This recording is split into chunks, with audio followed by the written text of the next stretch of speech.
Welcome back, my friends. This is Evangelist Mike McCurry, and I'm so very thankful that you are joining me today on the program. It's the last day of the week. Can you believe it? I feel like we've gotten a lot accomplished. Yesterday, we gave a salvation testimony accompanied by a salvation plea. We asked people, what are you trusting in to go to heaven?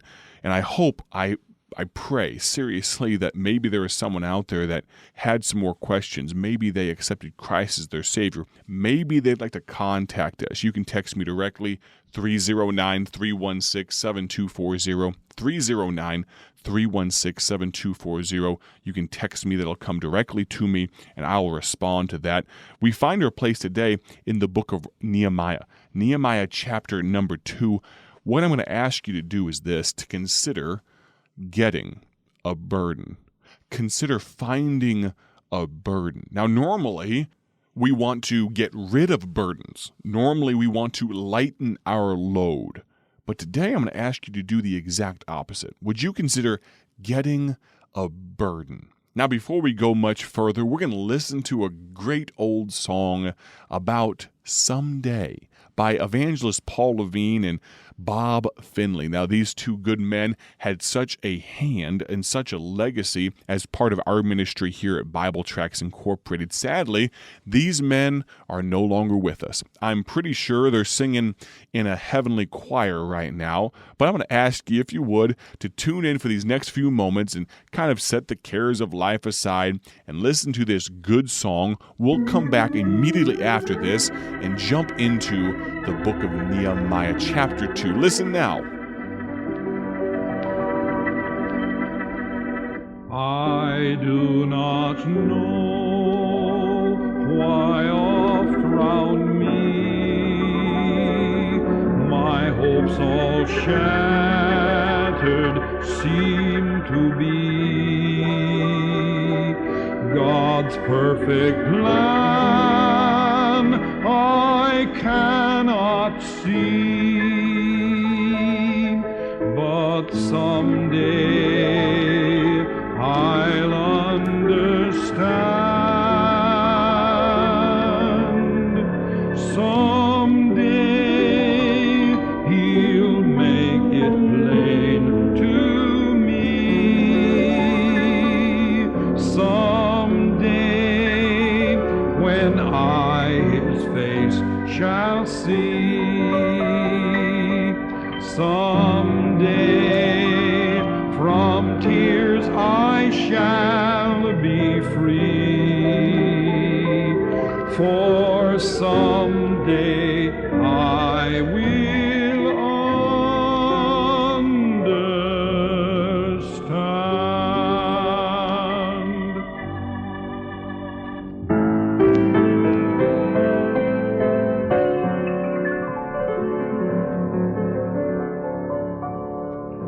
Though trials may come through passing days, my heart will still be filled with praise. For God may lead through darkened ways, but someday I'll understand. Someday He'll make it plain to me. Someday when I His face shall see. Someday from tears I shall be free. For someday I will understand. Wasn't that a blessing to hear?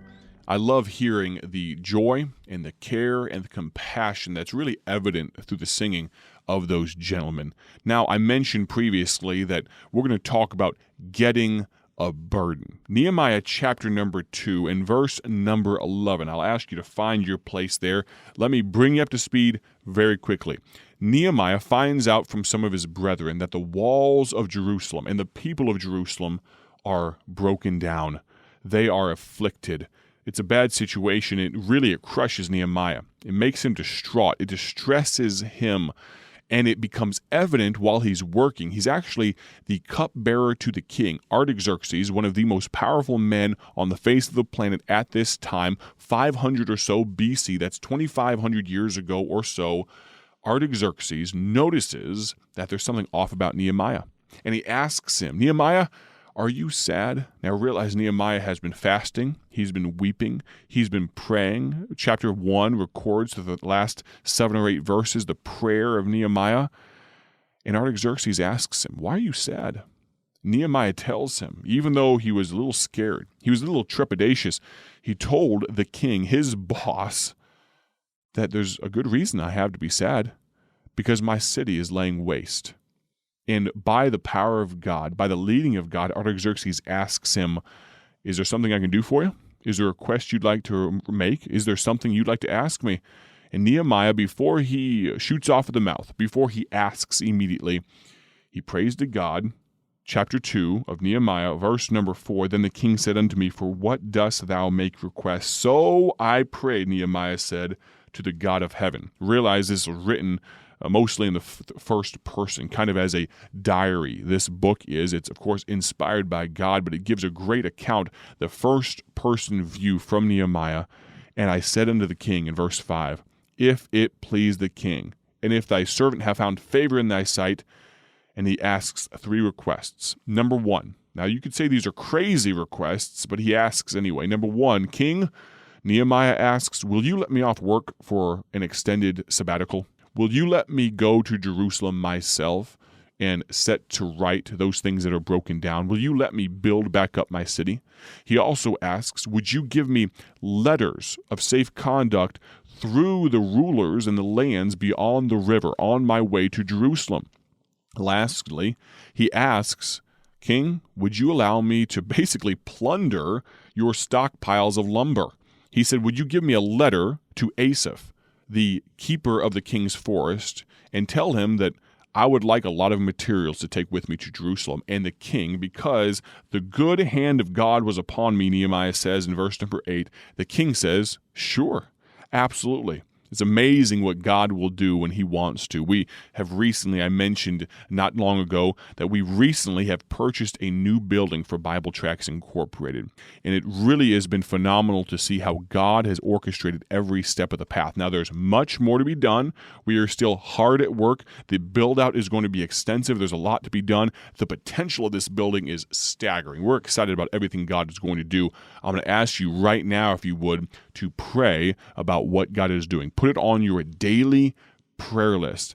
People that are effective prayer warriors have prayer lists. So start yourself a list. Pray for Bible Tracts Incorporated and pray for our building if you would. But Nehemiah here, he asks these massive requests and the king says, sure. Verse number 9, then I came to the governors beyond the river, chapter 2, verse number 9, and gave them the king's letters. Now the king had sent captains of the army and horsemen with me. Not only had the king heard his requests and answered them, he went above and beyond and sent part of the army with Nehemiah. That's pretty nice of him, wasn't it? Some protection for the caravan there. Then we see the enemy gets a little riled up in verse 10. We'll skip over that now. But look at verse number 11. So I came to Jerusalem and was there 3 days. And see what he does here in verse 12. And I arose in the night, I and some few men with me. Neither told I any man what my God had put in my heart to do at Jerusalem. Neither was there any beast with me save the beast that I rode upon. And I went out by night by the gate of the valley, even before the dragon well into the dung port, and viewed the walls of Jerusalem, which were broken down, and the gates thereof were consumed with fire. Then I went on to the gate of the fountain into the king's pool, but there was no place for the beast that was under me to pass. There was so much rubble that the beast couldn't even go. Then went I up in the night by the brook and viewed the wall, and turned back and entered by the gate of the valley, and so returned. Would you realize the burden that Nehemiah had here? It caused him to wake in the night. He had been there for a few days, and he woke up, and he decided, I've got to see this city. And he looked at it by the light of the moon. Now realize I've had the opportunity, a great privilege, to go to Israel, and I've been in Jerusalem. And can I tell you, it truly is a sight to behold by night. I've stood approximately in some of the same places that Nehemiah stood. And you know what, as I think back on that and recollect in my mind's eye those experiences, I wouldn't trade them for anything. Let me counsel you, if you ever have an opportunity to go to Israel, I'd highly recommend it. But let me say this, that you and I need to get a burden. A burden for what? A burden for our place. A burden for our city. A burden for our town. You don't have to live in Jerusalem to get a burden for where you live. We have listeners across the globe, quite literally. I heard from Liberia not long ago. We have a faithful listener or two there. We have Arizona and Wisconsin, of course, and Illinois and Indiana, West Virginia, all over the place, people listening to this very program. Can I counsel you in this? Can I encourage you in this? You, my friend, get a burden for your place. I'm not asking you if you're a pastor, if you're a missionary, if you're an evangelist. Are you a Christian? Do you know Christ as your Savior? Are you a person of the book, meaning the Bible? Then you should get a burden for your area. How are you going to reach the people of your area? This is not a male or a female thing. This is not an old or a young thing. This is not a man of the cloth, a man of God type thing. This is are you a child of God, a follower of Christ? If so, if the answer to any of those questions is yes, then would you get a burden? You know, I have not made mention of this often over the last while, but I've had at times in my life a burden in different areas of life. And God has opened doors and shut doors and different things like that. But even now, I have a burden for different avenues of ministry that if God ever opened the door, I would run at them full speed. Let me ask you, friend, do you have a burden? I'm not asking, are you weighed down by the cares of life? I'm asking, do you care so much for your place, for your city, for your area, that you have a burden, that you look at it with different eyes? As we close out this week of broadcast, let me encourage you. Let's get a burden. We'll continue in the book of Nehemiah next week. Have a great day for His glory. God bless. Thank you for joining us today for Bible Tract Echoes, a ministry of Bible Tracts Incorporated.